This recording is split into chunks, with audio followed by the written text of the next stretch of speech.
Hi, ഞാൻ ശ്രീജിത്താണ്. കേരള കുംഭമേള എന്നറിയപ്പെടുന്ന മാഘമഹോത്സവത്തിന്റെ ആദ്യ അമൃത സ്നാന കാഴ്ചകളിലേക്കാണ് ഞാൻ നിങ്ങളെ ക്ഷണിക്കുന്നത്. ജലം ശിരസിലേക്ക് ഒഴിക്കുക. വീണ്ടും കൈക്കൊമ്പിളിൽ ജലം എടുക്കുക.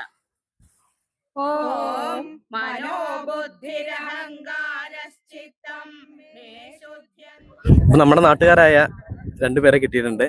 പ്രയാഗ്രാജിൽ കുംഭമേളയ്ക്ക് പോയിട്ടുണ്ടായിരുന്നല്ലേ? രണ്ടുപേരും പോയിട്ടുണ്ടായിരുന്നു. അപ്പോ ഈ കുംഭമേള ദിനത്തിൽ ആദ്യ സ്നാനത്തിൽ നിങ്ങൾക്ക് പങ്കെടുക്കാൻ പറ്റി ഇവിടെ? തീർച്ചയായും. പിന്നെ എങ്ങനെയുണ്ട് നിങ്ങളെ അനുഭവം? പ്രയാഗ്രാജിലെ കുംഭമേളയ്ക്ക് എത്ര ദിവസം ഉണ്ടായിരുന്നു അവിടെ? 7 ദിവസം ഉണ്ടായിരുന്നു. രണ്ടുപേരും ഒരുമിച്ചാ പോയത്. ആ ഭാഗ്യം തന്നെയാണ്. എവിടുന്ന് വരുന്നതാണ്? തിരുരങ്ങാടി. കപ്രാട്. പല പുണ്യം ചെയ്ത ഒത്തിരി ആളുകളെ നമുക്ക് ഈ വീഡിയോയിൽ കാണാൻ കഴിയും.